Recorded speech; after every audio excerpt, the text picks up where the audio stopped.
Hello dear friends, I hope you will be fine and doing well. So آج کی اس video میں ہم دیکھنے جا رہے ہیں کہ پلیجرزم کیا ہوتا ہے. اگر تو آپ اکیڈمیا سے بلونگ کرتے ہیں، اسکول، کالجز، یونیورسٹیز، ریسرچ، یا پھر آپ فری لینسر ہیں، you must know about the plagiarism. اس کے بارے میں آپ کو لازمی پتہ ہونا چاہیے. تو let's get started with the basic definition of plagiarism. that it is act of presenting someone else's ideas, work or intellectual property as your own without proper acknowledgement. اس میں یہ ہوتا ہے کہ فار ایگزامپل کسی کا آرٹیکل آپ نے پڑھا، اس کے جو آئیڈیاز ہوتے ہیں اس کو آپ نے اپنے آرٹیکل میں لکھ دیا، نہ تو آپ نے انٹیکس سائٹیشن دی اور نہ ہی لاسٹ میں اس آرٹیکل کے ریفرنسز دیے، تو that will be counted as plagiarism. اس کے بعد یہ ہوتا ہے کہ اگر آپ نے کسی کے بلاگ پوسٹ سے تقریباً 10 to 15 لائنز اٹھا لی یا ایک پیراگراف بھی اٹھا لیا، even that will be also counted as plagiarism. پھر جو ریفرنسز ہمیں دینے ہوتے ہیں ان کے، اگر کسی ویب سائٹ سے اٹھا رہے ہیں تو ہمیں ڈیفینیٹلی اس ویب سائٹ کا ریفرنس دینا ہوگا. اگر تو ہم کسی بک سے یا ریسرچ آرٹیکل سے اٹھا رہے ہیں تو اس کا ہمیں پراپر ریفرنس دینا ہوگا، اور اس کی جو ریفرنسنگ ہے اس کا بھی ایک پراپر فارمیٹ ہوتا ہے.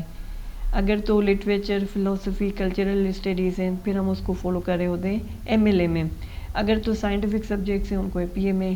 کافی جو اور فیلڈز ہیں ان کو ہم شکاگو میں لکھ رہے ہوتے ہیں. اس کے پھر اپنے کچھ رولز ہوتے ہیں کہ پہلے لاسٹ ٹائم لکھنا ہے، پھر first time, year of publication, book, اس طرح سے. وہ بھی ہم آگے والی ویڈیو میں ڈسکس کریں گے. ابھی آپ نے جسٹ یہ سمجھنا ہے کہ پلیجرزم جو ہوتا ہے کسی اور کے آئیڈیاز، ورکس، انٹلیکچوئل پراپرٹی کو پریزنٹ کرنا ان کو ایکنالجمنٹ دیے بغیر. فار ایگزامپل میں لکھ رہا ہوں کہ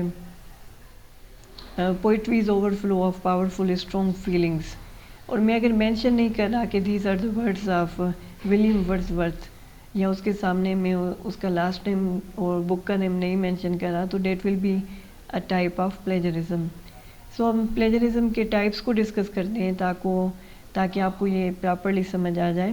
ایک ہوتا ہے ڈائریکٹ پلیجرزم.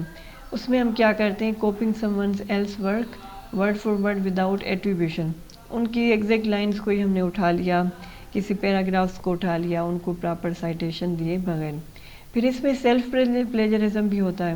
فار ایگزامپل اگر آپ کو اسائنمنٹ ملی ہے کہ آپ نے ایک آرٹیکل لکھنا ہے اور آپ نے لکھ کے وہ سبمٹ بھی کروا دیا اپنی یونیورسٹی میں، تو اگر آپ نے اس کو ری یوز کرنا ہے تو اس کی پراپر آپ نے پرمیشن لینی ہوگی اپنی یونیورسٹی سے، کیونکہ وہ جو پہلے والا تھا وہ آپ نے سبمٹ کیا، اس کے جو رائٹس ہیں سارے ان کو دے دیے.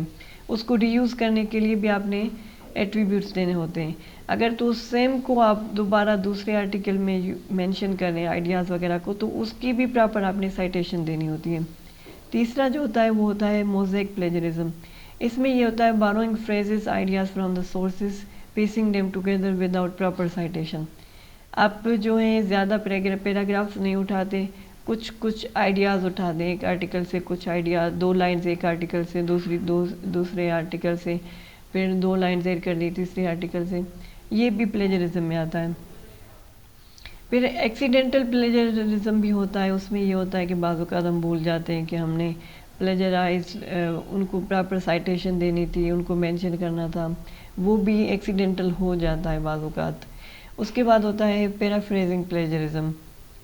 اس میں یہ ہوتا ہے کہ کسی اور کے آئیڈیاز کو ہم اپنے ورڈز میں پیرافریز کریں. وہ پھر جو ٹولز ہوتے ہیں پیرافریزنگ والے، ان میں ڈیٹیکشن نہیں ہوگی، لیکن اس کو کریڈٹ نہیں دے رہے تو یہ بھی پیرافریزنگ میں آ جائے گا. اور اس کے لیے کچھ ڈیڈیکیٹڈ ٹولز ہوتے ہیں، جیسے ٹرنیٹن ہو گیا. وہ ایگزیکٹ بتا دیتا ہے کہ یہ کہاں سے آئیڈیا لیا گیا ہے، کسی بک سے ہے، کسی پیپر سے ہے، AI سے ہے، یا کہیں سے بھی ہے.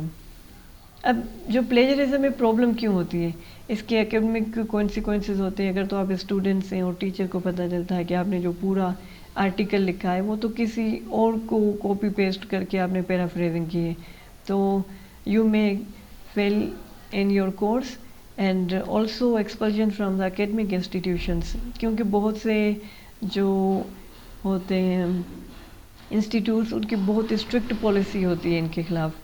لیگل کانسیکوینسز بھی آپ کو فیس کرنے پڑ سکتے ہیں. فار ایگزامپل اگر آپ کسی well known author, well known researcher کا کام ریپریزنٹ کر رہے ہیں، پروموٹ کر رہے ہیں، اور اس کو کریڈٹ نہیں دے رہے، تو وہ بھی آپ کی لیگل کانسیکوینسز فیس کرنے پڑ سکتے ہیں اگر وہ کمپلین کرے تو.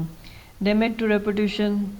اگر آپ اکیڈمیا میں ہیں، ریسرچ کی دنیا میں ہیں یا کلاس میں کہیں بھی، وہ آپ کی جو ریپوٹیشن ہے وہ بھی ہمیشہ کے لیے خراب ہوگی.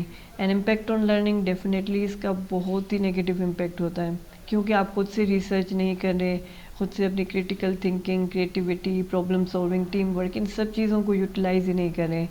آپ کلوز ریڈنگ وغیرہ کو یوٹیلائز ہی نہیں کر رہے. You are just relying on the research done by other people.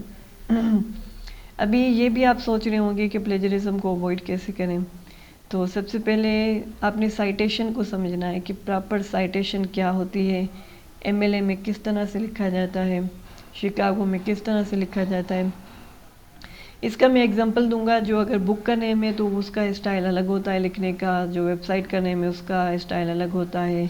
اس کے علاوہ جو ویب سائٹ ہو گئی، جرنل ہو گئی، ان سب کے اسٹائلز جو ہیں وہ ڈیفرنٹ ہو رہے ہوتے ہیں. بعض اوقات ہم نے لاسٹ ٹائم ایڈ کرنا ہوتا ہے، پھر فرسٹ ٹائم، اس طرح سے یہ ویری کر رہے ہوتے ہیں نا.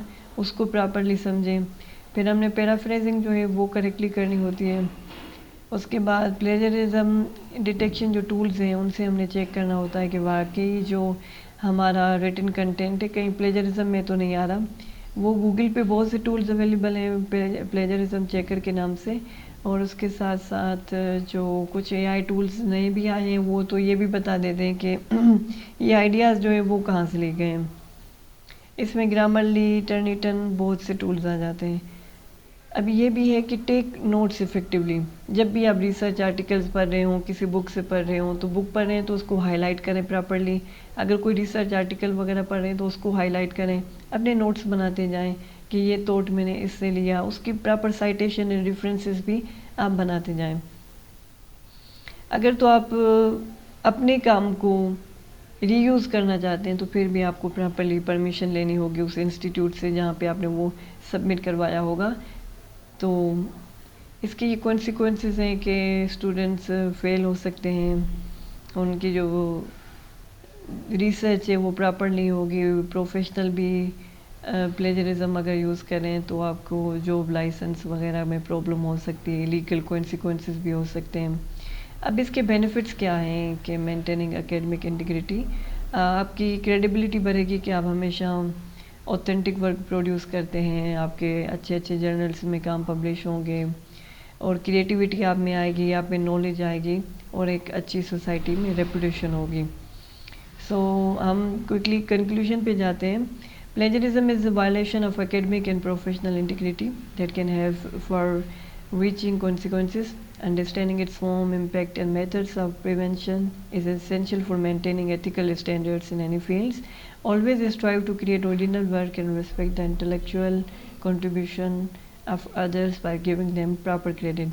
آپ خود ذرا یہ امیجن کریں کہ آپ نے 5 years کی محنت کے بعد ایک آرٹیکل لکھا یا آپ نے ریسرچ کی، اور وہی سیم ریسرچ اگر کوئی ری یوز کر رہا ہے آپ کی 5 years کی اسٹرگل کے بعد، اور وہ آپ کو پراپر کریڈٹ بھی نہیں دے رہا، تو how will you feel? You will feel very bad definitely. So it was all about the plagiarism. میں ابھی MLA کے اوپر، ریسرچ کیا ہوتی ہے ان کے اوپر پراپر ایک ویڈیو سیریز شروع کرنے جا رہا ہوں. تو I do need your support. Thank you very much for watching this video. اللہ حافظ.